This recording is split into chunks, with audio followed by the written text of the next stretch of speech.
Bismillahirrahmanirrahim. Assalamualaikum warahmatullahi wabarakatuh. Alhamdulillah wassalatu wassalamu ala Rasulillah wa ala alihi wa sahbihi wa mawalah.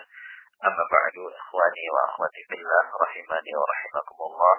Kita lanjutkan kembali pelajaran bahasa Arab kita bersama buku belajar tasrifan. Kita sekarang akan bahas tentang cara pembentukan isim fa'il. Ya. Isim fa'il. Istilah isim fa'il ini beda dengan fa'il dalam ilmu nahwu. Ya, istilah isim fa'il ini istilah untuk ilmu sharaf, sedangkan fa'il itu istilah untuk ilmu nahwu, ya dalam ilmu nahwu. Pengertian isim fa'il, ismul fa'il. Isim fa'il adalah isim yang menunjukkan pelaku perbuatan. Isim yang menunjukkan pelaku perbuatan seperti dharibun yang memukul, nazirun yang menolong, katibun yang menulis, yang pelaku perbuatan. Cara menerjemahkan isim fa'il. Isim fa'il biasa diartikan dengan yang ya, lihat kembali contoh di atas, yang memukul, yang menolong, yang membeli misalnya, ya, yang menjual. Lalu bagaimana cara membuat isim fa'il? Isim fa'il dibuat dari fi'il madhi dengan dua macam cara. Yang pertama, jika berasal dari fi'il sulasi mujarrad, maka isim fa'ilnya mengikuti pola fa'ilun. Ya, pola fa'ilun, sami'un, abidun, qatilun. Ini jika berasal dari fi'il madhi sulasi mujarrad. Jika berasal dari selain fi'il sulasi mujarrad, maka cara membuatnya sebagai berikut. Yang pertama, kita ambil fi'il mudhari'nya. Ya, kita ambil fi'il mudhari'nya. Jadi kalau masih berupa fi'il madhi, kita ubah juz dulu terlebih dahulu menjadi fi'il mudhari'. Kemudian huruf mudhari'nya kita ganti menjadi mu. Ya, huruf mudhari'nya kita ubah menjadi mu. Kemudian dikasrah huruf sebelum akhir. Kemudian ditanwin huruf akhirnya jika tidak beralif lam. Karena kan ciri isim itu kan diberi penulisannya harus dikasih alif lam di akhirnya. Kalau dia tidak kita harus tanwin di akhirnya jika dia tidak diawali oleh alif lam. Misalnya dari fi'il akhraja itu artinya mengeluarkan. Kita ingin ubah menjadi isim fa'il, maka kita ubah menjadi fi'il mudhari', menjadi yukhriju. Kemudian huruf mudhari'nya kita ubah menjadi mukhriju. Kemudian kasrah huruf sebelum akhir, ya sudah kasrah isim mudhari', sudah kasrah. Nah, kemudian karena sekarang dia sudah menjadi isim dan tidak diawali alif lam, maka kita tanwin mukhrijun. Seperti itu. Ya, demikian ya cara pembentukan isim fa'il. Dan di sini ada catatan khusus untuk fi'il madhi yang berpola fa'ula yaf'ulu. Itu nanti isim fa'ilnya polanya fa'ilun. Polanya fa'ilun seperti qaruba yaqrubu qaribun, ba'uda yab'udu ba'idun, kathura yaqthuru kathirun. Jadi dihafalkan, ditandai. Ya, untuk yang pola fa'ula yaf'ulu. Kemudian yang perlu kembali saya sampaikan, beda antara isim fa'il dengan fa'il dalam ilmu nahwu. Ya, isim fa'il tidak harus berposisi sebagai fa'il kalau sudah dimasukkan ke dalam kalimat. Dan fa'il itu nggak mesti juga ya berasal dari isim fa'il. Jadi ini dua istilah yang berbeda. Isim fa'il istilah dalam ilmu sharaf, fa'il istilah dalam ilmu nahwu. Demikian ya, semoga bermanfaat. Wallahu a'lam bishawab.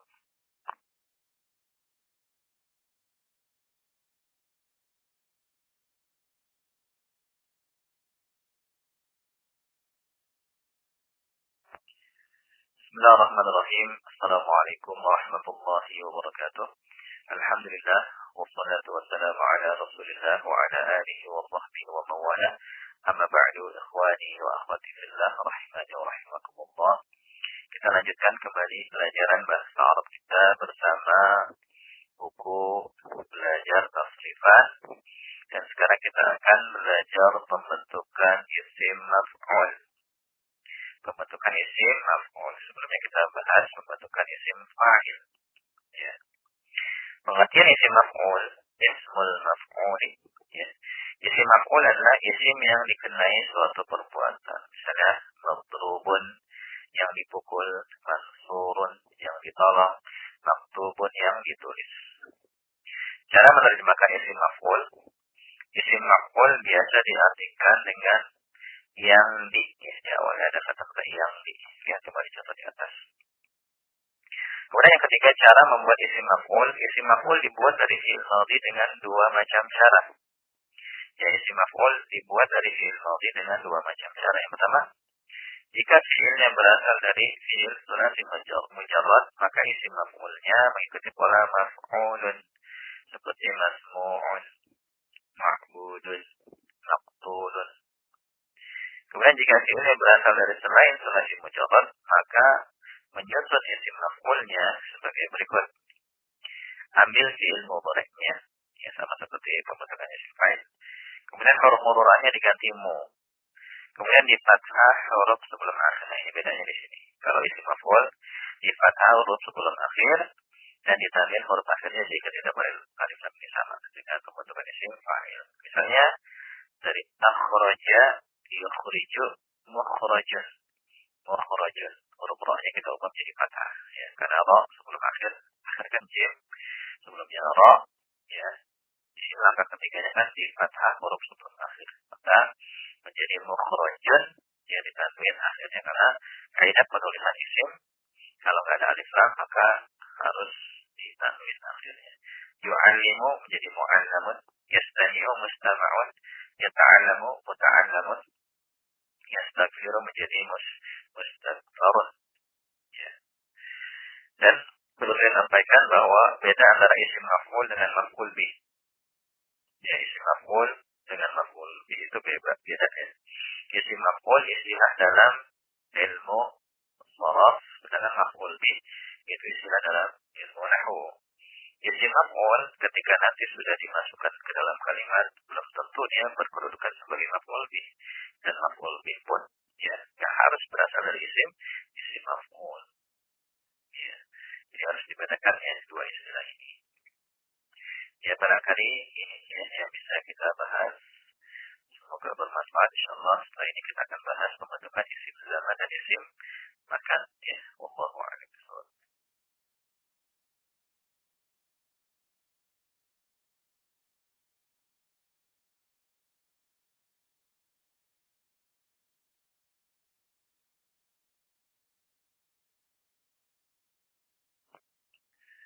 Bismillahirrahmanirrahim.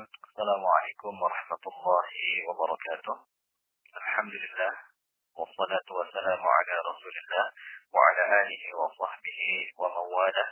Amma ba'du, ikhwani wa akhwati fillah, rahimani wa rahimakumullah. Kita lanjutkan kembali pelajaran bahasa Arab kita bersama buku Belajar Tasrifan, dan sekarang kita akan bahas cara pembentukan isim zaman dan isim makan. Pengertian isim zaman dan isim makan. Isim zaman, ismul zamani, adalah isim yang menunjukkan waktu terjadinya suatu perbuatan. Ya, zaman itu waktu. Sedangkan isim makan, ismul makani, adalah isim yang menunjukkan tempat terjadinya suatu perbuatan. Contoh, maktabun. Maktabun ini bisa diterjemahkan tempat menulis atau waktu menulis. Ya, waktu atau tempat dilakukannya kegiatan menulis. Majlisun, tempat atau waktu dilakukannya kegiatan duduk atau perbuatan duduk. Jadi definisi isim zaman dan isim makan. Kemudian cara menerjemahkan isim zaman dan isim makan. Isim zaman biasa diterjemahkan dengan kata waktu. Jadi awalnya misalnya waktu menulis, waktu duduk. Sedangkan isim makan biasa diterjemahkan dengan kata-kata tempat. Ya, diawali dengan kata tempat. Ya, tempat menulis, tempat duduk, tempat menolong, dan lain sebagainya. Lihat kembali contoh-contoh di atas. Tapi kalau dalam proses penerjemahan ini memang sesuai dengan konteks kalimatnya. Seperti maktabun. Maktabun kan biasa kita dengar mungkin artinya meja. Ya, meja kan biasanya tempat menulis. Jadi kita lihat konteks kalimatnya gimana enaknya ya dalam proses penerjemahan. Kemudian cara membuat isim zaman dan isim makan. isim zaman dan isim makan memiliki pola yang sama. Ya. Cara membuatnya adalah sebagai berikut. Pertama, jika dia berasal dari fi'il sulasi mujarrad, ya, atau fi'il maudhi sulasi mujarrad, maka mengikuti pola maf'alun atau maf'ilun. Digunakan pola maf'alun apabila ain fi'il pada fi'il mudhari'nya itu berharokat dhammah atau fathah. Misalnya dari fi'il yang tuluk, ya, qatala yang tuluk, maka nanti isim zaman dan makannya berpola maf'alun menjadi maqtalun. Syariba yashrabu. Ya, di situ harokat ain fi'il pada mudhari'nya fathah, maka polanya maf'alun menjadi mashrabun. Kemudian pola maf'ilun apabila ain fi'ilnya ya pada fi'il mudhari'nya itu berharokat kasrah seperti yajlisu menjadi majlisun, yaksilu menjadi magsilun. Kemudian yang kedua, jika fi'ilnya selain sulasi mujarrad, maka bentuknya sama dengan isim maf'ulnya. Ya, silakan baca kembali cara pembentukan isim maf'ul.